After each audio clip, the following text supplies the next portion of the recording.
this year has truly been a very remarkable year and very actually like special year when it comes to movies because I feel like look, I have a vision right now. It's just watching how this year is going. We're nearly halfway through the year and this movie catalog that we have thus far is very special. It's very unique for us to have such bad films in such a short amount of time, 6 months. It really is quite an achievement, really, on how bad we have become at making films nowadays. And I see in the future that we will see, maybe in our lifetime or another generation or whatever, we will see a year where, like, at the very least, 75% of the films released in a year will be trash. Like, honestly, unbearably trash.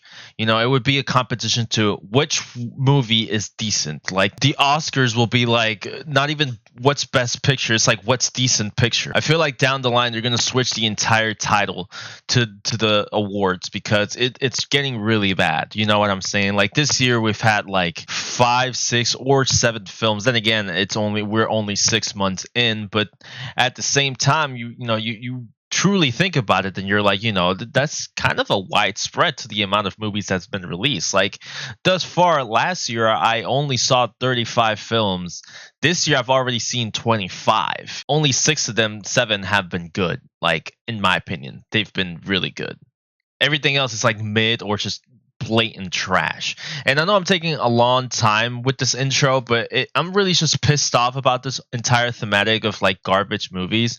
And I feel like the entirety of like filmmaking nowadays has like kind of lost its touch. There's only a handful of filmmakers that can actually make good, decent films nowadays.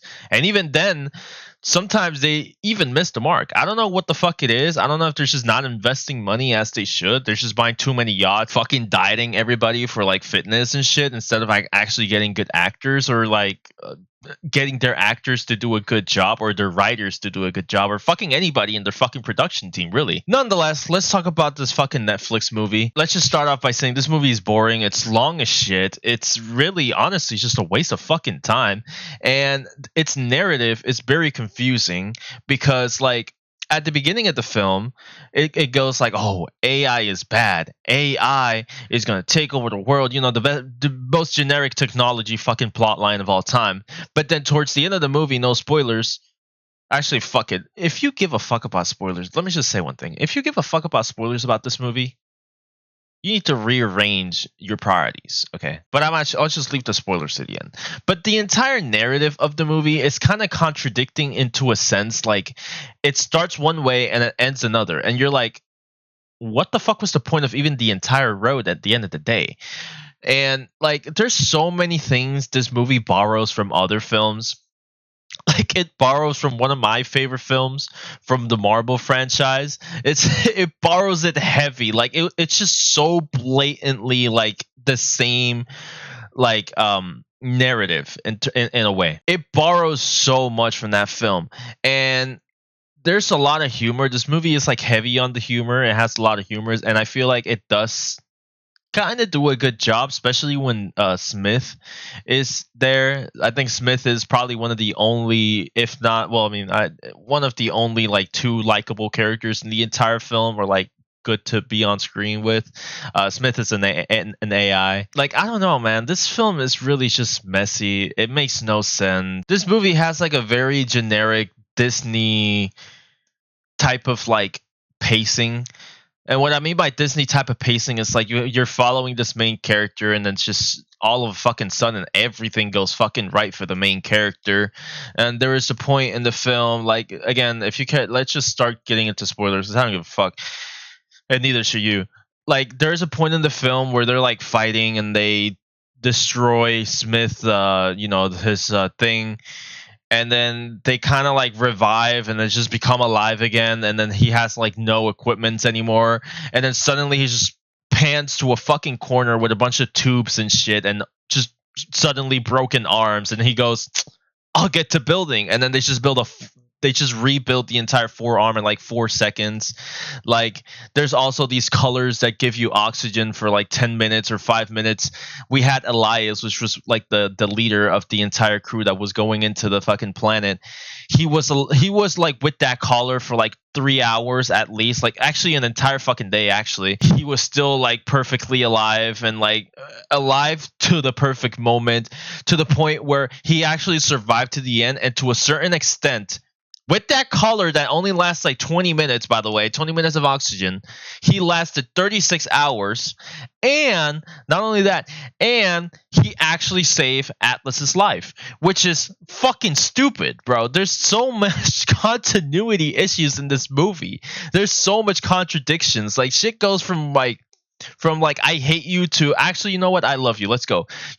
It's so fucking stupid. There's barely any character development. The only character development is the relationship between Atlas and Smith, and even that's like not thoroughly explored because not thoroughly done very well, because Jennifer, I was gonna say Aniston. Why was I gonna say Lawrence? Jennifer Lopez. Jennifer Lopez gave one of the most mid/trash performances I've seen in such an emotional movie. You know what I'm saying? Like the movie. I mean, I say emotional movie because the movie tries to be emotional, but her acting is not helping. There was a scene where she's like kind of like confessing her shit and whatever, and she's like, you can tell the director was like, okay, you're supposed to cry, you're supposed to give like just think about your sons dying, your mother, your sons, everybody in your family just dies, and she just cannot fucking deliver, not a single tear. Her eyes doesn't get watery, and she you can just tell she's trying so hard. I actually want to know how many takes that whole scene took, to where the point the director went like, you know what, fuck it, let's just use this fucking one, this take. Like you literally just can't do shit. Like it's so fucking bad. It was actually fucking awful. Also, when I saw the poster for this movie, I immediately thought, oh wait, that's Nia Jax is doing a movie. Oh, that's nice. And then it was Jennifer Lopez. I'm like, shit. And also she's like Nia Jax for like the entire movie, and then at the end of the movie she became Jennifer Lopez.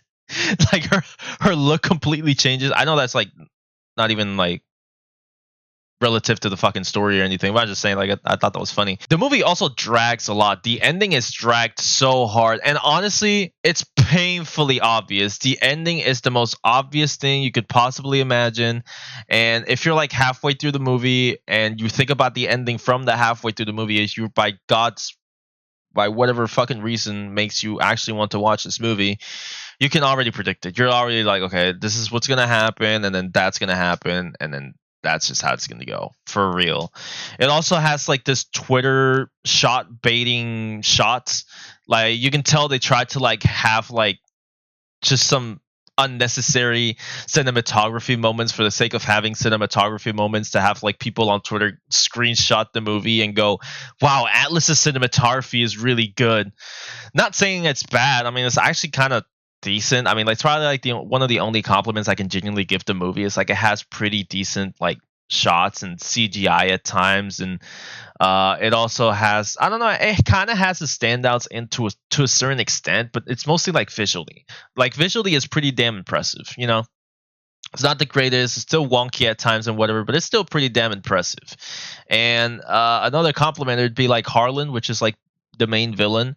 He's pretty cool, and also he has like this fucking blade that he pops out at the end of the movie, which is fucking nice. It looked really, really, really good. When I saw that blade, I was like, oh wow, that's kind of badass. I'm not gonna lie. It reminded me of the one used on Godzilla versus Kong, the evil guy. Kind of reminded me of that one, but just a little bit more badass. Really, it's just a fucking cool ass blade. I'm not gonna lie. I think that's literally just the standout of the movie is Harlan's blade, and it came out literally at the last like 15 minutes of the movie, unfortunately. But that's the standout. At least the movie ended. You know, that's probably the biggest highlight. The movie ended. Should have never existed in the first place. And with Harlan, to finish this off, with Harlan, the sudden switch in his like motive was, I felt it was kind of weird. It was kind of way too instant to be like a motive changing. Like, you know, it was just too instant. You know what I'm saying? Like it was like the way they explained it, like his motive and why he became from becoming a decent AI to the main supervillain, whatever. It's kind of way too instant to make sense. It just feel like it happened for the sake of happening. It didn't really feel authentic or real or just like reasonable. Down the line explaining it, when he explained his reason, it did make sense, and though it's something that we, as we're living right now, would understand. You know what I'm saying? Like after seeing movies like Oppenheimer, or not even movies like Oppenheimer, just like knowing the story of Oppenheimer, knowing what's happening right now with Israel and Gaza, what his motive is is relative to what's going on nowadays. We will kill each other eventually. Us humans will finish with each other eventually down the line. And it does make sense. That is a pretty damn good motive. The way he got to switch to that from like, oh, wait, I'm a serviceable to humans to I want to kill every human to have a balance and actually reborn better people was too instant. Like, how do you know all of this? I know you're an AI, but how do you change? Like, you don't even know every single human being yet to actually understand the point to like switch that fast. It was just instant. The moment he got that knowledge from Atlas, he switched, and that's why I feel like it's just he didn't even like really think about it or anything. It was just like an instant switch, which I thought it was stupid. I thought you could like build it a little bit more, make it a little bit slower. Then again, the movie is fucking long as shit. I felt like halfway through the movie, I had to pause and see how much time was left because I thought it was ending and it was still 1 hour left. Like, I was shocked. I was like, God damn, 1 hour still? Jesus Christ. I might just not finish the shit. Nonetheless, I think the movie's mid as shit. It's really not worth your time. It doesn't really have that much to take away from it other than just like another generic AI narrative movie. Like it really is just not even worth watching. Really, it's not really that entertaining. The humor really falls flat for like 95% of the time. Only 5%, only in a couple of jokes I was like, that's pretty funny, but it's not like something that made me cackle or laugh or anything like that. It's just like it's just very generic. I don't think it's as bad as people paint it. I mean, like I said, I've been saying this the entire year. This movie is not as bad as the catalog to Bat movies there are this year. like like the competition down there is just astronomical.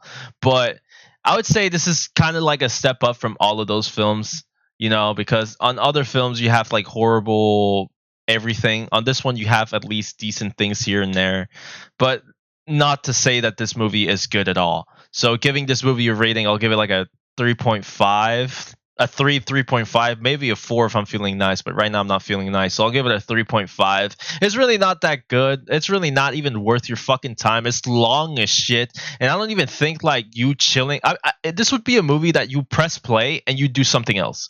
You know what I'm saying? And then you should, every time you walk through like the living room or something, you just like sit there, look at it for like 30 seconds, and then walk away again, and then just listen to it, because like it's not fun. It's not exactly fun. It's pretty fucking long and boring and stupid and generic and just Disney Channel inspired with fucking Thanos as its villain, or like a Thanos knockoff, and very bad performance by Jennifer Lopez. So yeah, don't watch it. Just don't.